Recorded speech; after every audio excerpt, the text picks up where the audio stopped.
மாணவர்களே, இப்போ ஒரு நன்னெறி கதை ஒன்று சொல்ல போகிறேன். சரிங்களா?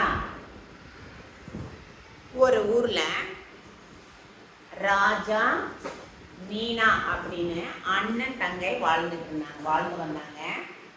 இந்த ராஜாங்கிறவன் ரொம்ப குறும்புக்கார பையன், ரொம்ப சுறுசுறுப்பாக இருப்பான். தங்கச்சிக்கிட்ட எப்பயுமே ஏதோ ஒன்று இறங்கிக்கிட்டே இருப்பான். உதாரணத்துக்கு என்னென்னா, தோட்டத்தில் மீனா செடி வளர்க்குறான்னு வச்சுக்கோ, அந்த செடியெல்லாம் உடனே என்ன பண்ணுவான், பறித்து போட்டுருவான். இவன் இப்படி தான் பண்ணுவான்.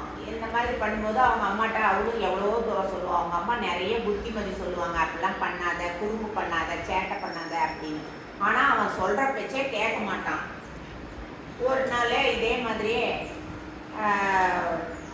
நிறைய செடிகளை அவன் நட்டு வச்சப்ப அப்படி தான் பறித்து தூக்கி போட்டுட்டான். உடனே அவன் கத்துன்னு கத்தி அவங்க அம்மாவை கூப்பிட்டு, இந்த மாதிரி பாருங்கம்மா, அண்ணன் வந்து எல்லா செடியும் நான் நட்டு வைக்கிறேன், இவங்க பிடிங்கி ஏறிறாங்க அப்படின்னு சொல்லி அந்த பொண்ணு அவங்க அம்மாட்ட சொல்கிறாங்க. அவங்க அம்மாவும் எவ்வளோ தூரம் சொல்லியும் கேட்க மாட்டேங்கிறான். வழக்கம் போல இன்னொரு நாள் வேப்ப மரத்தில் ஏறுறாரு. ஒரு கொடுவாவை எடுத்துட்டு ஏறி கிளைய வெட்டுறாரு. அதோட கிளைய சும்மா இருக்க முடியல, ஏதோ ஒன்று பண்ணணும். அப்புறம் வெட்டினதும் கொஞ்சம் கால் சறுக்கி கீழே விழுந்துட்டாரு. அந்த கிளையும் விழுந்துருச்சு, அவரும் விழுந்துட்டாரு. யாரு? ராஜா. விழுந்ததும் மயங்கிட்டாரு. திடீர்னு அவருக்கு ஏதோ ஒரு சவுண்டு கேட்குது. தம்பி ஒன்னதான்பா அப்படின்னு. யாருடா பேசுறா அப்படின்னு அவன் கனவுல பார்க்குறான். தம்பி ஒன்னதான்.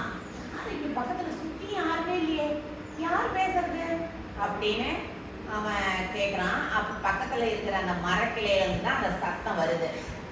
அட, மரக்கிளை பேசுமா அப்படின்னு அவன் அதை விட்டு பார்த்துட்டே இருக்கான். தம்பி, நான் என்னப்பா உனக்கு செஞ்சேன்? எதுக்குப்பா என்னை வெட்டினீங்க? நாங்கள் உங்களுக்கு என்ன பண்ணியிருக்கோம்? நல்லது தான் செஞ்சுருக்கோம். நீங்க சுவாசிக்கிறதுக்கு காற்று எங்க இருந்து வருது? எங்க கிட்ட இருந்து தான் வருது. நீங்க சுகாதாரமாகவும் மகிழ்ச்சியாகவும் ஆனந்தமாகவும் வாழ்றதுக்கு யார் காரணம்? நாங்க தான். ஏப்பா எங்களை மட்டும் வெட்டி சாய்ப்பீங்க? நாங்க என்னப்பா உங்களுக்கு நல்லது தான்ப்பா செஞ்சிருக்கோம். நீங்க உட்காந்து எழுதுறீங்களே, உட்காருறீங்களே, அந்த மர சேரு, அதாவது மர இருக்கை, மேசை, இதை மற்றும் வீட்டுக்கு தேவையான அனைத்து சாமான்களும் எங்ககிட்ட இருந்து தானே மர சாமான்கள்லாம் கிடைக்குது. நீங்க விளையாடுறீங்களே, மர சாமான், சொப்பு, பொம்மை, இதெல்லாம் எங்ககிட்ட இருந்து நிறைய கிடைக்குது. இதெல்லாம் கிடைக்கும் போது நீங்க ஏப்பா எங்களை வெட்டுறீங்க அப்படின்னு கேட்கிறாரு. அது மட்டும் இல்ல, அந்த மரத்துல சொல்லுது, உங்களுக்கு நோய் வாய்ப்பட்டால் அதற்கு மூலிகைகள்லாம் எங்ககிட்ட இருந்து தான் நீங்க நோய்க்கு மருந்தாக தயாரிக்க எடுத்துக்கிறீங்க. அப்படி இருக்கும்போது எங்களை நீங்க வெட்டுறது சரியா அப்படின்னு கேட்குது. அது மட்டுமல்ல, மக்கள் மகிழ்ச்சியாகவும் ஆனந்தமாகவும் வாழ்றதுக்கு எது வேணும்? காற்று வேணும். நல்ல காற்றை கொடுப்பதற்கு எங்கள் மரங்கள் தான் உங்களுக்கு உதவுகின்றன அப்படின்னு யார் சொன்னது? மரக்கிளை சொல்லுது. அது மட்டும் இல்ல, உங்களுக்கு உணவாக உட்கொள்ள நாங்க தான் பயன்படுறோம். எப்படியும் அரிசி, பழங்கள், காய்கறிகள் மற்றும் இதர பொருட்கள் எல்லாம் கிடைக்குது. அது மட்டுமல்ல, விலங்குகள், பறவைகள் எல்லாம் தங்குவதற்கு எங்களுடைய மரங்கள் தான் உங்களுக்கு உதவி செய்கின்றன அப்படின்னு இந்த மரக்கிளை சொல்லுது. இப்படி இருக்கும்போது எங்களை நீங்க வெட்டுறது சரியாப்பா அப்படின்னு சொன்னதான் அவன் விழிச்சிட்டான். அதாவது விழித்து கொண்டு அப்பதான் அவனுக்கு ஒரு புத்தி வருது. ஐயோ, நம்ம என்ன பண்ணோம்? நல்லது செய்யற மரக்கிளைய இப்படி வெட்டிட்டோமே அப்படின்னு சொல்லி என்னை மன்னிச்சிரு. இனிமேட்டு நான் அந்த மாதிரி செடிகள்லாம் நட்டு வச்சா என்ன பண்ண மாட்டேன், பிடிங்கி எறிய மாட்டேன்.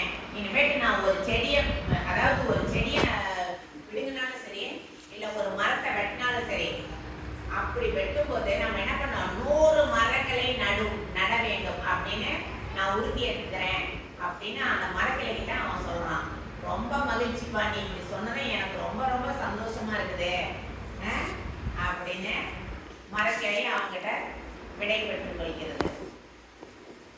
நீங்களும் என்ன பண்ணணும், செடிகளை கண்ட இடத்துல நல்ல செடியா இருக்கிறது எதையுமே நம்ம என்ன பண்ணக்கூடாது, விடுங்கக்கூடாது. மரங்களை கண்ட இடத்துல இருந்தா கூட விட்டுறணும். சரிங்களா? அதுங்களை நம்ம அழிக்கக்கூடாது. மரங்களை அதிகமாக வளர்க்க வளர்க்க தான் என்ன ஆகும், சுகாதாரம் அதிகரிக்கும். அதாவது சுகாதாரம் பெருகும், நல்ல காற்று கிடைக்கும். சரிங்களா? புரியுதுங்களா? நீங்களும் மரங்கள் உங்கள் வீட்டுக்கிட்டேயோ இல்லை சாலை ரோட்டில் வந்து இடம் இருந்தால் மரங்கள் நட்டு என்ன பண்ணணும், ஒரு பயன்படுற மாதிரி வாழணும். ஓகேங்களா? நன்றி.